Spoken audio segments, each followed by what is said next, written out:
নমস্কাৰ এই মুহূৰ্তত দিবলৈ লৈছো আজিৰ সন্ধিয়াৰ বহুকেইটা গুৰুত্বপূৰ্ণ খবৰ। আজি হৈছে 19 এপ্ৰিল। এই মুহূৰ্তত দিবলৈ লৈছো আজিৰ সন্ধিয়াৰ প্ৰথমটো খবৰ হৈছে প্ৰধানমন্ত্ৰী নৰেন্দ্ৰ মোদীৰ সৈতে বৈঠক সমাপ্ত কৰিছে মুখ্যমন্ত্ৰী ডক্টৰ হিমন্ত বিশ্ব শৰ্মাই। বৈঠকত বহুকেইটা গুৰুত্বপূৰ্ণ বিষয়ক লৈ আলোচনা কৰে। অহা 8 ছেপ্টেম্বৰত ভূপেন হাজৰিকাৰ জন্ম শতবৰ্ষৰ অনুষ্ঠানত মুখ্য অতিথি হিচাপে উপস্থিত থাকিব প্ৰধানমন্ত্ৰী নৰেন্দ্ৰ মোদী। লগতে অসমত হ'বলগীয়া বায়ু ইথানল প্লেণ্টৰ উদ্বোধনী অনুষ্ঠানত মুখ্য অতিথি হিচাপে উপস্থিত থাকিবলৈ নিমন্ত্ৰণ প্ৰধানমন্ত্ৰীগৰাকীক। ইফালে ৫,৭০০ কোটি টকাৰে নিৰ্মাণ কৰিবলগীয়া দুটা বিষয় প্ৰকল্পৰ উদ্বোধনী অনুষ্ঠানলৈ নিমন্ত্ৰণ দিছে দেশৰ প্ৰধানমন্ত্ৰী নৰেন্দ্ৰ মোদীক। আজিৰ সন্ধিয়াৰ পৰৱৰ্তী খবৰটো হৈছে দিল্লীৰ দয়ালপুৰত নিশা ভয়ংকৰ ঘটনা। অট্টালিকা খহি 4 লোকৰ মৃত্যু। নিশা শুই থকা অৱস্থাতেই খহি পৰিল 4 মহলীয়া অট্টালিকা। এতিয়া ধ্বংসস্তূপত আবদ্ধ আছে প্ৰায় 15 জন লোক। নিশাই আৰম্ভ কৰিছে উদ্ধাৰ অভিযান আৰু বৰ্তমানেও উদ্ধাৰকাৰী দলে চেষ্টা কৰি আছে। উদ্ধাৰকাৰী দলে ইতিমধ্যে প্ৰায় 10 জন লোকক উদ্ধাৰ কৰিছে।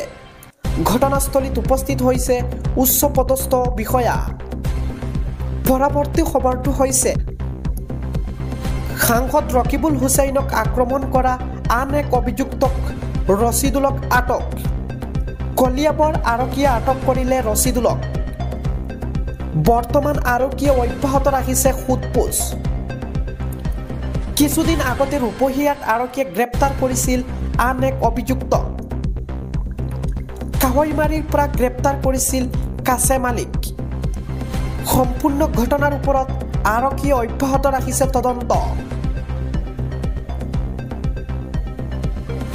আজিৰ সন্ধিয়াৰ পৰৱৰ্তী খবৰটো হৈছে পুনৰ ভয়ংকৰ ভূমিকম্পৰ জোকাৰণি।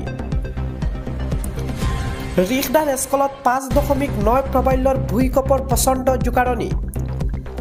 দুপৰীয়া 12:17 অনুভূত হৈছে কম্পন। ভয়ংকৰ ভূমিকম্পৰ বাবে আফগানিস্তানত হাহাকাৰ অৱস্থা। জম্মু কাশ্মীৰৰ পৰ্যন্ত উপকণ্ঠ অঞ্চলত তীব্ৰ কঁপনি।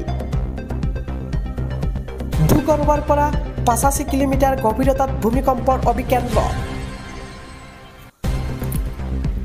আজিৰ সন্ধিয়াৰ পৰৱৰ্তী খবৰটো হৈছে ৱাকফৰ বিৰুদ্ধে মুছলমানে ঘোষণা কৰিলে মহাৰেলী।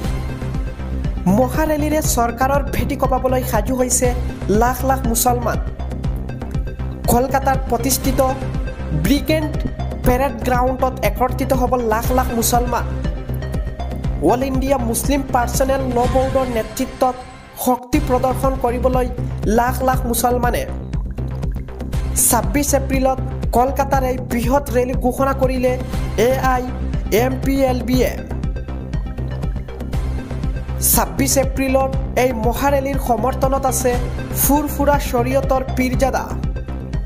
এই ৰেলী দেশৰ ভিতৰতে আটাইতকৈ সৰ্ববৃহৎ ৰেলী হ'ব বুলি দাবী কৰে মুছলমানে।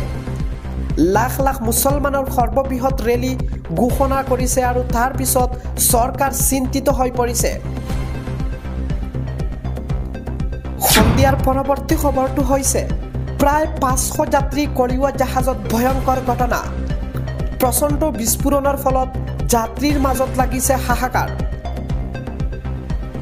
ঘটনাত কমেও 143 যাত্ৰীৰ মৃত্যু হোৱাৰ খবৰ হাতত আহি পৰিছে। কাঠৰ জাহাজখনত আহাৰ প্ৰস্তুতিৰ সময়তে জুইৰ সূত্ৰপাত হয়।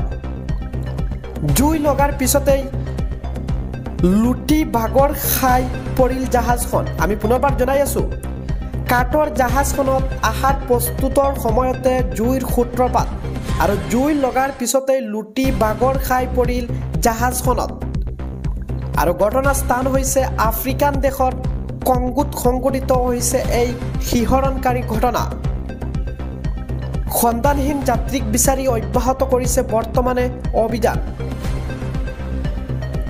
পৰৱৰ্তী খবৰটো হৈছে লাখ লাখ জনতাৰ বাবে স্বাস্থ্য খণ্ডত বৃহৎ ঘোষণা চৰকাৰৰ। ব্যক্তিগত হাস্পাতালতো জনতাই লাভ কৰিব বিনামূলীয়া চিকিৎসা। ৮৮খন ব্যক্তিগত চিকিৎসালয়ত এই সুবিধা পাব জনতাই। কেজৰিৱালক উফৰাই দিল্লী চৰকাৰৰ ফটা বিজেপি চৰকাৰে লৈছে এই সিদ্ধান্ত। ৫ লাখ টকা পৰ্যন্ত বিনামূলীয়া চিকিৎসা লাভ কৰিব হাজাৰ হাজাৰ জনতাই। ৬,৫৪০টা দুখীয়া পৰিয়ালে লাভ কৰিব চৰকাৰৰ এই বিশেষ সুবিধা। ৭০ বছৰ ঊৰ্ধৰ পৰা ৬ লাখ লোকে লাভ কৰিব বিনামূলীয়া চিকিৎসাৰ সুবিধা। এইসকল জনতাৰ ওপৰত ৫ লাখ টকাৰ স্বাস্থ্য বীমাৰ ব্যৱস্থা কৰিছে বিজেপি চৰকাৰে। আজিৰ সন্ধিয়াৰ পৰৱৰ্তী খবৰটো হৈছে বৰপেটাৰ ভুৱা দত্ত চিকিৎসকৰ তালিকা প্ৰস্তুত। আমি এই মুহূৰ্তত দেখুৱাই আছোঁ এই বিশেষ তালিকা, আৰু এই তালিকাত প্ৰায় ১ৰ পৰা আৰম্ভ কৰি ১৭ জনৰ নাম প্ৰকাশ পাইছে। আমি পোনপটীয়াকৈ দেখুৱাই আছোঁ, এয়া চাব পাৰে। এয়া হৈছে বৰপেটা জিলাৰ ভুৱা দন্ত চিকিৎসকৰ তালিকা, আৰু ১ৰ পৰা আৰম্ভ কৰি প্ৰথমতে আজাদ আলী, আশৰাফুল ইছলাম, ৰকিবুল আলী, তাৰপিছত আব্দুছ ছামাদ, জাকিৰ হুছেইন, বাকী মিয়া, খাইৰুল ইছলাম, আতাবুৰ ৰহমান, মীৰ হুছেইন, লুৎফুৰ ৰহমান, নাজিমুল হক, ছাইদুল ইছলাম, আব্দুল বিলাত, নাজিৰুল ইছলাম, মহিবুল ইছলাম।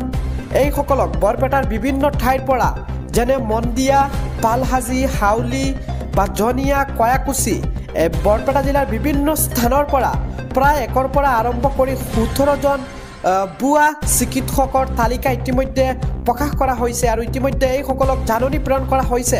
আমি পোনপটীয়াকৈ দেখুৱাই আছোঁ, এয়া চাব পাৰে, আপোনালোকে লিষ্টত নাম চাব পাৰে। আৰু বৰ্তমানে ৰাজ্যৰ বিভিন্ন যিসমূহ জিলা আছে, বেলেগ বেলেগ জিলা আছে, এইসমূহ জিলাত